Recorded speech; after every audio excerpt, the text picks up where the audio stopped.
주간의 IT 이슈들을 되짚어보고 소개해드리는 IT 뉴스의 창 뉴스트래킹 이서령입니다. 지난주에는 애플 스티브 잡스가 직접 아이패드 2를 발표해 화제가 됐습니다. 시한부서까지 나돌았던 터라 그의 등장 여부에 관심이 집중됐는데요. 어쨌든 모습을 드러내면서 건재함을 과시했습니다. 디도스 공격도 있었습니다. 국내 주요 웹사이트 40곳이 대상이었는데요. 다행히 큰 피해 없이 넘어간 것으로 보입니다. 주간 핫 이슈 본격적으로 시작해 보겠습니다. 아이패드2가 드디어 공개됐습니다. 새로운 아이패드는 전작에 비해 두께를 33%나 줄였는데요. 이는 아이폰 4보다 얇은 수준입니다. 듀얼코어를 탑재해 그래픽 성능을 최대 9배까지 높인 것이 특징입니다. 특히 이 자리에는 두문불출했던 스티브 잡스가 모습을 드러낸 화제가 됐는데요. 자신의 트레이드 마크인 검정색 목폴라와 청바지를 입은 모습이었습니다. 다소 마른 것을 제외하고는 무대를 압도하던 과거 모습과 별반 차이가 없어 보였습니다.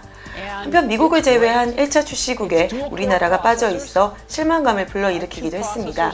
이미 아이패드를 출시한 전력이 있는 KT와 새롭게 아이폰을 출시할 SK텔레콤은 애플 측과 긴밀한 협상을 진행 중인 것으로 보입니다. 이 경우 이르면 오는 4월에 국내 이용자들도 아이패드2를 만나볼 수 있을 것으로 예상됩니다.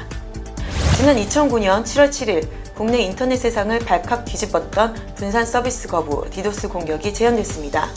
지난주 금요일 가시화된 공격은 청와대, 외교통상부, 국가정보원 등 국내 주요 40개 웹사이트를 타깃으로 했는데요. 디도스 공격은 악성 코드가 설치된 PC가 이른바 좀비 PC로 변해 일제히 특정 웹사이트에 접속하는 형태로 진행됩니다. 다행히 이번 디도스 공격은 피해가 그리 크지 않았다는 분석인데요. 지난 7.7 사태 때와 비교해 좀비 PC 숫자가 10분의 1에 불과했고 주요 웹사이트들이 디도스 공격에 대비해 준비를 철저히 했다는 게 주요했던 것으로 보입니다. 한편 이번에도 공격의 배후를 알아내는 것은 쉽지 않아 보이는데요. 공격 명령을 내리는 서버를 발견했다는 얘기가 틀리지만 이들 서버가 외국에 있고 규모를 모두 파악하기가 쉽지 않기 때문입니다. 앞으로 또 있을지 모르는 디도스 공격에 대비하기 위해서 PC 이용자들은 백신 프로그램을 깔고 철저히 업데이트해 관리하는 습관을 길러야 할 것으로 보입니다. 세계 최대 반도체 제조사인 인텔이 USB 3.0보다 성능과 기능이 뛰어난 인터페이스 썬더볼트를 정식으로 발표했습니다. 가장 주목할 부분은 속도입니다.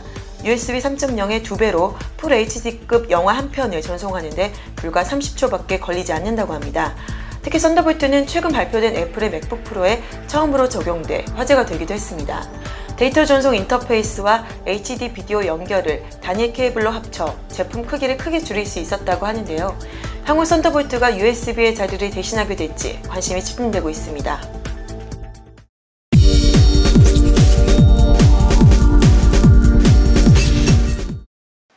구글 지도 서비스인 구글 어스에서 우리나라 서울 강변북로 위 버스 주변에 붉은 액체 같은 물질이 퍼져 있는 이미지가 나타나 논란이 일었습니다. 마치 교통사고 직후 피가 흐르는 것처럼 보이는데요. 비슷한 이미지는 올림픽대로 잠실대교 위에도 보이는 것으로 알려졌습니다.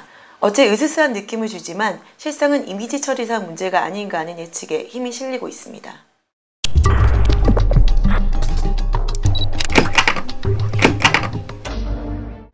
구글의 지도 서비스인 구글 어스에 독도가 일본 땅이라는 글이 등록된 사실이 알려지면서 인터넷 세상이 발칵 뒤집혔습니다. 사태는 한 네티즌이 올린 글에서 촉발됐는데요. 이 글에 따르면 구글 어스의 독도 사진에 일본 고유의 영토 다케시마로 표기되어 있다는 것이었습니다. 특히 문제가 됐던 부분은 한국이 다케시마를 불법 점유하고 있다는 내용이었습니다. 이에 따른 네티즌들은 구글 어스의 독도 표기를 바로잡는 방법을 퍼뜨리기도 했습니다. 구글 어스 홈페이지에 접속해 사진 오류를 선택, 자신의 이메일 주소를 입력한 후 메시지를 보내는 방식입니다. 구글에서 이러한 사태가 빚어진 것은 이번이 처음은 아닌데요. 과거에도 구글 번역기에서 대한민국을 치면 한자로 일본이라고 번역됐던 것을 네티즌들의 힘으로 바로잡았던 적이 있었다고 합니다. 네티즌들이 이번에도 힘을 발휘해 잘못된 오류를 바로잡을 수 있을지 시간을 두고 지켜봐야 할 것 같습니다. 지금까지 뉴스트래킹의 이서령이었습니다. 다음 주에도 새로운 이슈들과 함께 찾아뵙겠습니다. 감사합니다.